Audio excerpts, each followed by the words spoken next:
Nous allons évoquer avec vous, si vous le voulez bien, les États-Unis et notamment les midterms qui sont les élections à mi-mandat, les élections intermédiaires. Mais auparavant, je voudrais que nous prenions le temps de revenir sur le conflit, bien sûr, entre la Russie et l'Ukraine. Et quand on voit la stratégie de l'Union européenne et des USA en Ukraine, les discours belliqueux, les effets des sanctions, les conséquences économiques, la question que je souhaite vous poser, elle est assez simple.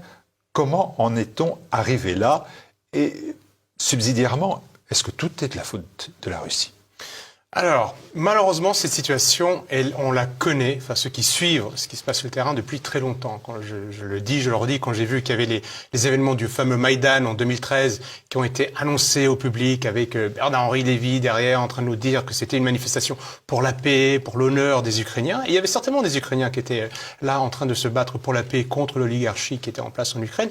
Mais cette manifestation était reprise en main et était guidée, téléguidée par les Américains, par des ONG atlantistes. Et on le sait, tout ça est documenté. Vous avez le patron de Stratfor, qui était l'antichambre de la CIA, et qui disait que c'était le coup d'État le plus flagrant de l'histoire. Donc il disait ça il y a encore peu de temps. Eh bien, quand cela s'est produit en Ukraine, sur la frontière de la Russie, quand on connaît en plus l'histoire et de l'Ukraine et de la Russie, qui est une histoire commune pendant des siècles, c'était évident que ça allait mal se terminer si c'était des atlantistes, vraiment dans la lignée fourgon de guerre américain avec le Washington d'un côté et le reste du monde sous leurs pieds, que ça allait mal se terminer. Le problème de l'Europe, c'était qu'au lieu d'empêcher les Américains d'organiser ce changement de gouvernement, on peut dire de régime en Ukraine, nous nous sommes fourvoyés derrière les États-Unis. Nous les avons suivis. Nous avons laissé une puissance étrangère au continent européen gérer un problème européen, s'immiscer dans les affaires d'une nation souveraine. Et les Américains, depuis qu'ils pilotent ce qui se passe en Ukraine, ont tout fait pour transformer l'Ukraine en coin entre la Russie et le reste de l'Europe. Parce que si on prend du recul et qu'on regarde l'enjeu géostratégique, quel est le problème pour les États-Unis? Les États-Unis ne veulent pas que la Russie devienne une grande puissance européenne. Ils le savent depuis très longtemps, si on regarde les écrits de Mackinder, de Spykman, qui sont des géopolitologues du XXe siècle, et ou la doctrine Wolfowitz de la fin du XXe siècle, on voit très bien que les Américains ont peur d'un grand concurrent. Ils ont peur d'un grand concurrent. La Russie est un pays énorme, extrêmement riche, plus d'une centaine de millions d'habitants. Ils ont peur qu'avec la richesse naturelle russe, l'étendue, plus le savoir-faire d'Europe de l'Ouest, eh bien, l'Europe se suffirait à elle-même. Nous n'aurions plus besoin de bases américaines en Europe. Nous n'aurons plus besoin de technologies américaines en Europe. Nous serions autosuffisants. C'est la grande crainte des États-Unis. C'est ce qu'ils ont exprimé dans ces différentes doctrines, qu'ils aient raison ou tort. C'est leur grande crainte. Donc du coup, en transformant l'Ukraine en zone chaude, en zone de guerre avec la Russie, ils font tout pour éloigner la Russie d'une perspective européenne, non pas au sens Union européenne, mais au sens de rapprochement, parce que nous avons en commun une civilisation, une culture, de l'histoire. Les Américains, ils ont peur de ça, donc du coup, ils ont tout fait pour transformer l'Ukraine en, vraiment, on va dire, plus que pour la gratter, en zone de conflit avec les États-Unis. Et nous, Européens, bêtement, avons suivi les Américains. On a pourtant piloté les accords de Minsk avec les Allemands. Oui, mais on n'a rien fait pour. Vous avez tout à fait raison de souligner que la France et l'Allemagne étaient co-signataires, et c'était très bon. Mais la France n'a rien fait. Où était la pression de Hollande, du président Macron, sur Kiev pour mettre en place ces accords de Minsk? Combien de fois est-ce qu'on a entendu Emmanuel Macron taper du poing sur la table, aller à Kiev en disant « Bon, maintenant, vous allez appliquer les accords de Minsk ». Je rappelle que dans les accords de Minsk, qui étaient co-signés également par les Russes, le Donbass restait en Ukraine. Les régions restaient autonomes au sein de l'Ukraine. Il fallait revoir la Constitution. Il y avait un certain nombre de mesures. Il n'y en avait pas 15 000 non plus. Où était la pression de la France et de l'Allemagne pour obliger l'Ukraine à se plier à ces accords de paix? Nous avons, en suivant les Américains qui voulaient la guerre, qui voulaient éloigner la Russie, nous sommes rentrés dans ces mécanismes de guerre. Nous qui disions, on nous apprenait à l'école, l'Europe c'est la paix, l'Europe c'est la paix. On a été absents du processus de paix. On a laissé les Américains prendre le dessus. Et maintenant, nous, Français, sommes entraînés dans une guerre où nous aurions dû, en tant que grande nation européenne, être un vecteur de paix. Nous connaissions très bien Moscou, nous connaissions très bien Kiev, nous étions de toutes les nations européennes une des seules qui était la plus légitime pour trouver un dialogue, un discours entre Moscou et Kiev. C'était impossible qu'on n'y soit pas arrivé si ce n'est qu'on n'a pas voulu, on a suivi les Américains et on n'a pas voulu. Voilà notre tort, presque notre crime dans cette situation. C'est le seul objectif de cette guerre de Russie et d'Ukraine, c'est d'éloigner la Russie de l'Europe. Est-ce que ça relève pas non plus de la folie d'un homme ou des objectifs sont purement économiques, peut-être géopolitiques, militaires, civilisationnels, que sais-je?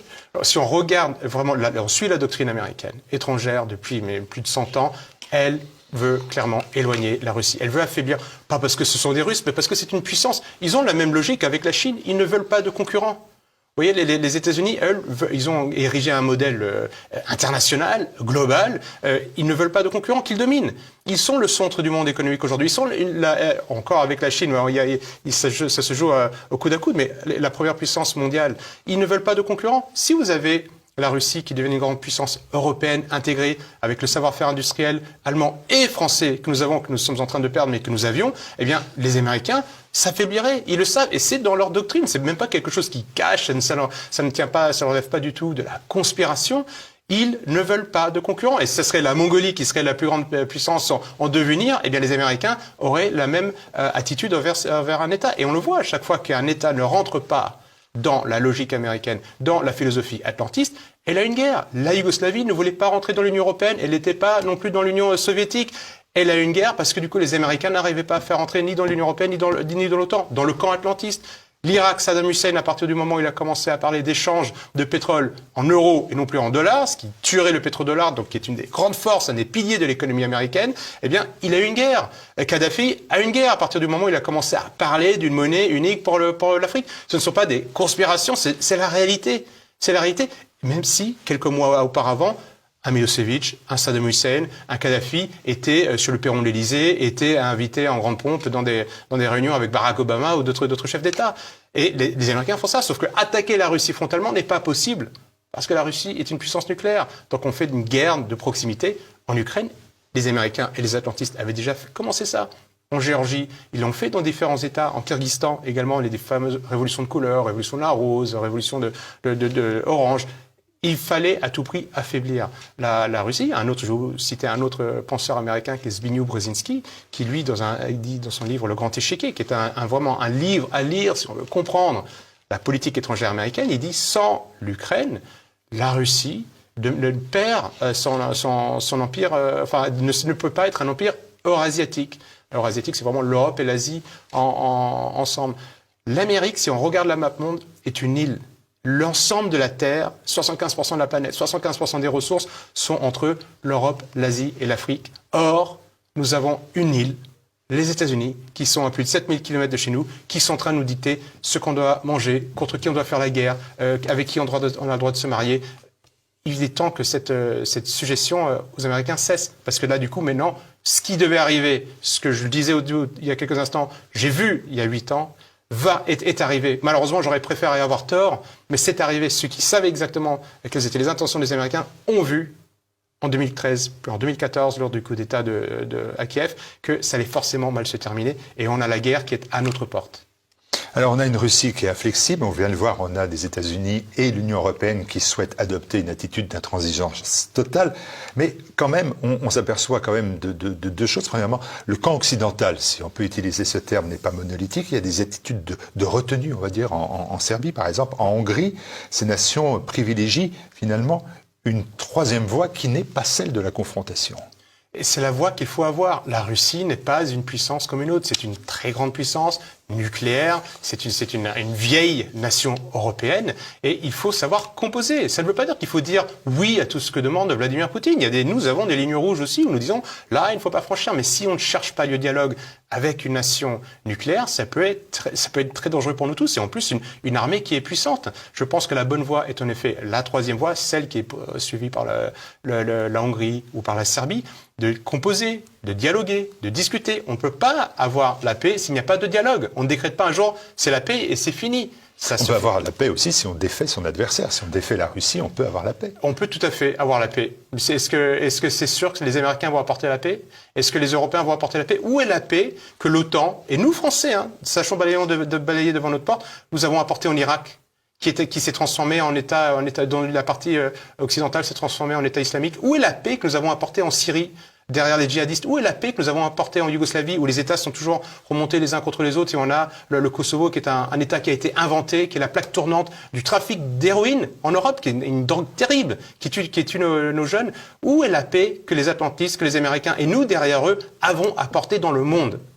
On juge un arbre à son fruit. Si on était capable d'apporter la paix, si on était capable d'apporter la paix entre les peuples, on va dire la prospérité, ça se verrait, ça se saurait, on dirait, ben regardez, l'invasion de la Yougoslavie par l'OTAN, c'est magnifique. Aujourd'hui, il n'y a plus de chômage, tout le monde est les Bosniaques, Serbes, Croates, tout le monde vit ensemble, ça se passe bien. Ce n'est pas le cas. Donc du coup, les Atlantistes, l'OTAN a prouvé qu'ils étaient incapables d'apporter la paix. Les dernières personnes qui doivent se mêler du conflit entre l'Ukraine et la Russie, ce sont les personnes de l'OTAN qui apportent la guerre et qui n'apportent jamais la paix.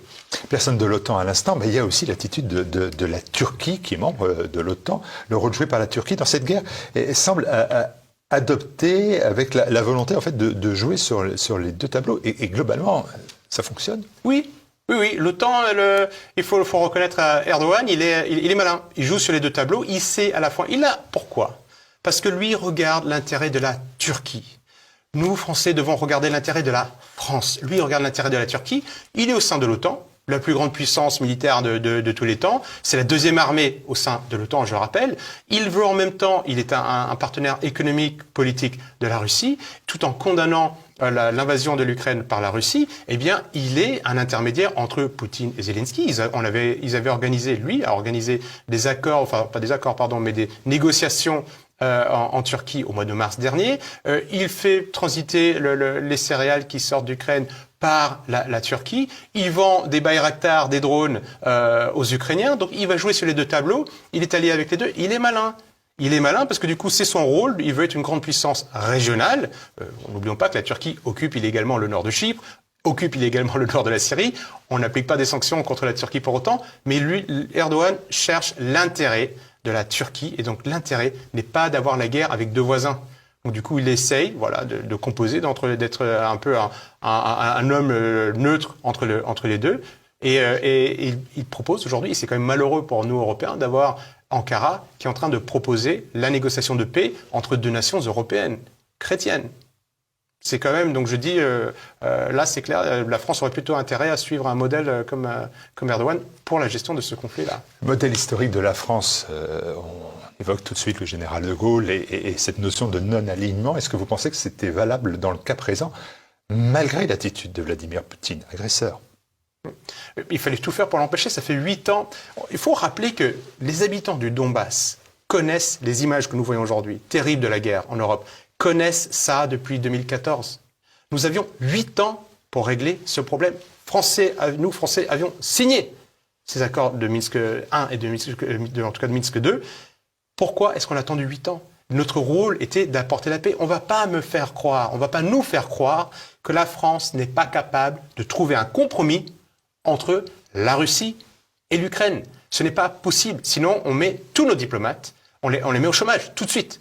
Tout de suite, ça veut dire qu'ils ne servent à rien. À quoi sert notre diplomatie si elle n'est pas capable de trouver des paix sur le terrain européen? Et vous pensez à aucun moment que Emmanuel Macron se verrait mieux dans la situation de celui qui ramène la paix autour d'une table entre Zelensky et Poutine? Vous pensez qu'il préfère être belliqueux à la suite de Joe Biden? Alors, écoutons son discours. Quand est-ce qu'il parle de paix? Regardez le nombre de fois où Emmanuel Macron parle de la guerre et regardez le nombre de fois où il parle de la paix. Où est le discours des responsables européens qui se gargarisent du mot paix, démocratie, amour entre les hommes, etc. Et le nombre de fois où ces personnes-là parlent de la guerre, de fournir des armes, d'armer, d'envoyer des Césars, d'envoyer des javelins américains, et le nombre de fois où ils parlent de paix. Quand est-ce qu'on les entend parler de paix? C'est quand même le comble, c'est quand même incroyable. Je pense que ces personnes-là n'ont pas vécu la guerre. Ça, c'est un des problèmes qu'on a aujourd'hui. Elles n'ont pas connu la guerre. Nos anciens hommes politiques qui ont connu la Deuxième Guerre, et pour certains même la Première Guerre mondiale, il y a encore quelques générations, en tout cas quand j'étais jeune, savaient ce que c'était et ne voulaient pas que ça se reproduise. Et donc, du coup, ils faisaient tout. Là, nous avons des espèces de responsables politiques, des bobos qui sont à la tête de pays, qui connaissent la guerre qu'à travers des films qu'ils voient au cinéma. Et pour eux, c'est toujours les Américains qui gagnent. Ça n'est pas la réalité. Ils doivent sortir de leur monde virtuel, parler de la paix. Si vous voulez la paix, il faut se battre pour la paix. Et c'est dans ce contexte d'embrasement général que vont donc se dérouler, normalement, les élections de mi-mandat aux États-Unis. Outre une multitude de scrutins locaux, les Américains vont renouveler la Chambre des représentants et plus d'un tiers du Sénat. Et à 40 jours, on a une quarantaine de jours du scrutin, la guerre russo-ukrainienne peut-elle relancer ou influencer, on va plutôt dire, le vote des Américains? Elle va influencer le vote, ça c'est certain, parce que c'est un des sujets majeurs, un des thèmes majeurs de Biden. Biden ne cesse de parler de l'Ukraine. Or, l'Amérique traverse une crise grave. Elle traverse une crise sociétale. Les Américains sont divisés entre eux, entre les côtes et le reste du pays. Les Américains connaissent une inflation extrêmement importante, plus de 8%. C'est un des taux les plus élevés de ces dernières générations. Au niveau de l'énergie, on part de plus 41%, plus de 10% sur l'alimentaire. Donc du coup, les Américains traversent, et surtout les classes moyennes et les classes pauvres, traversent une situation de crise.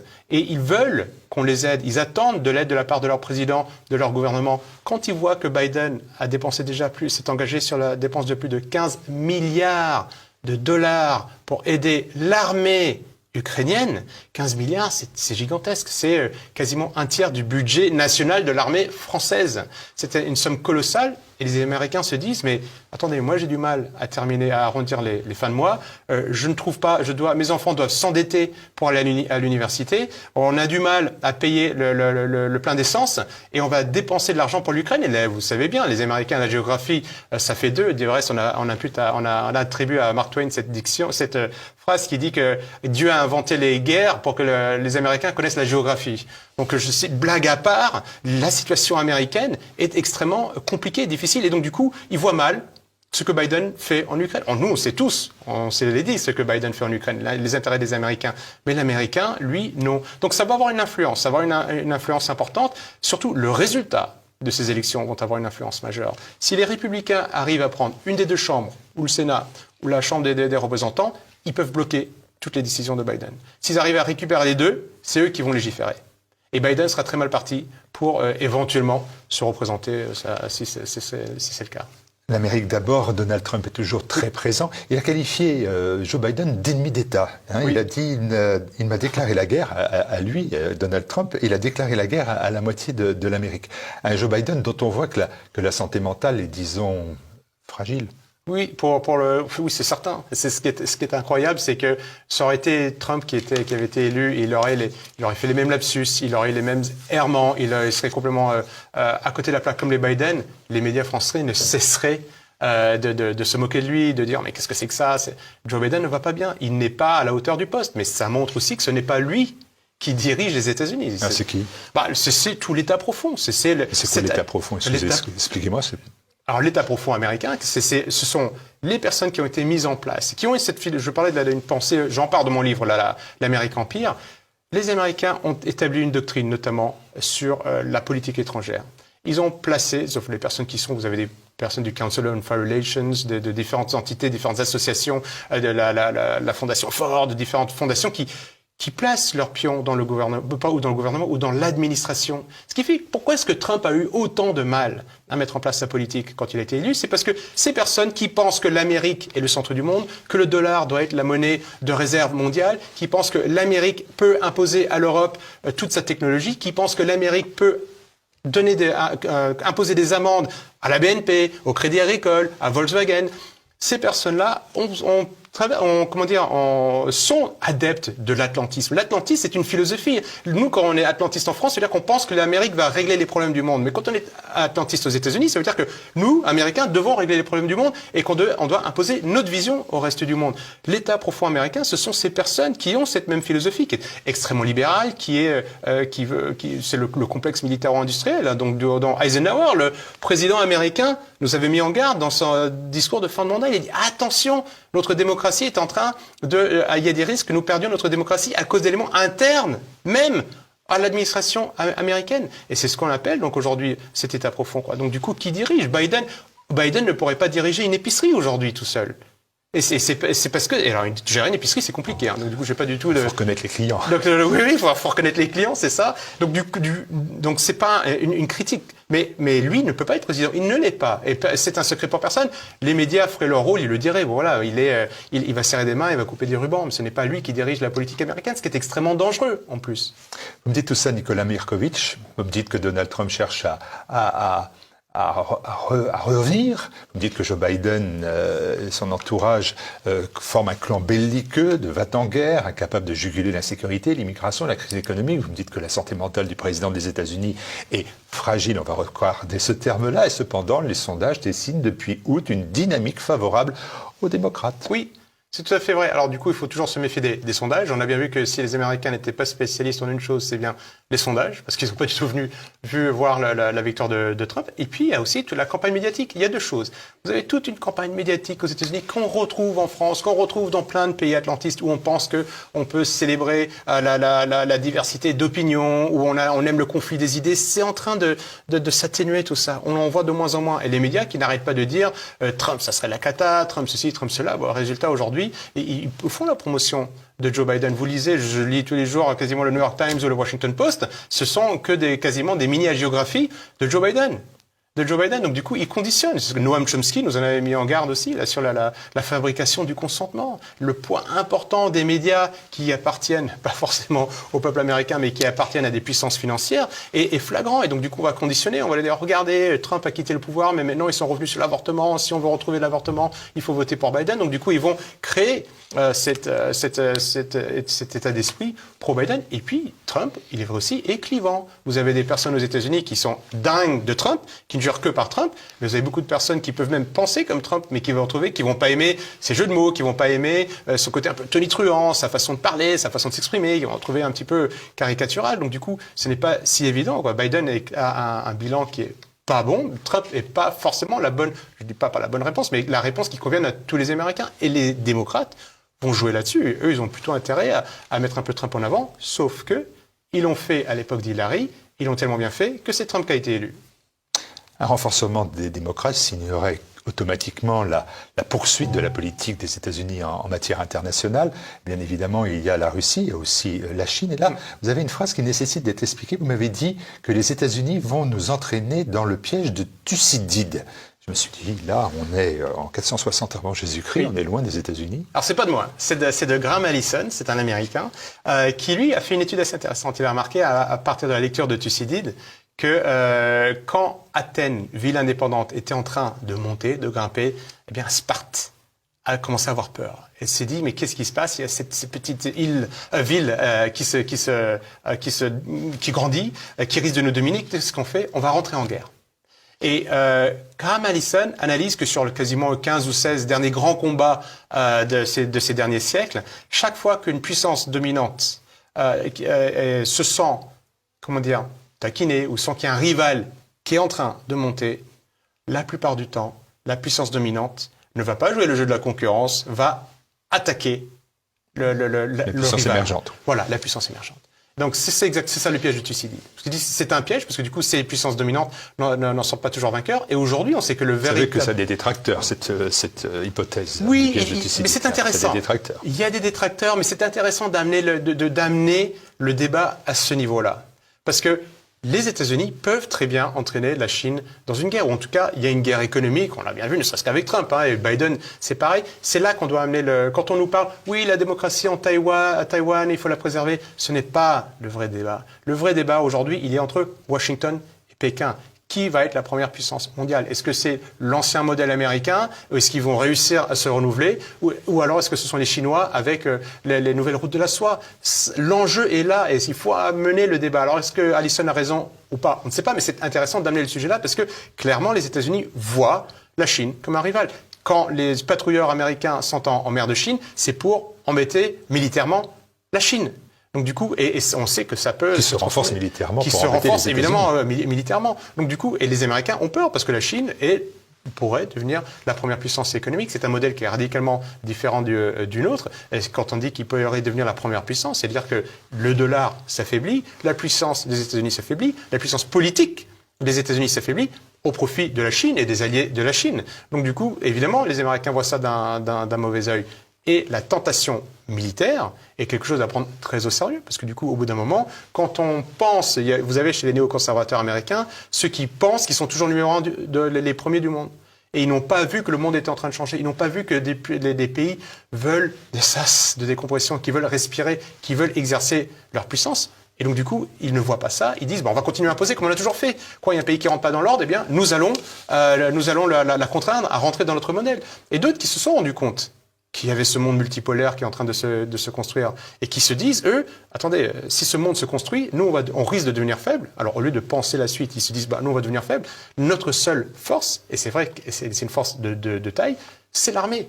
Plus de 700 bases dans le monde entier. Le budget militaire américain à lui seul est aussi important que les 10 prochaines puissances militaires mondiales. Donc, du coup, c'est une force indéniable et certains peuvent être tentés de se dire, on va lancer une guerre. De toute manière, nous sommes une île. Ceux qui vont se battre, ça va être sur le continent eurasiatique, peut-être même en Afrique, par des guerres par intermédiaire. Donc du coup, les Américains sont bien à l'abri. N'oublions pas que la Première et la Deuxième Guerre mondiale ont servi les Américains qui sont rentrés quand même tardivement en guerre, en tout cas en Europe. D'accord ?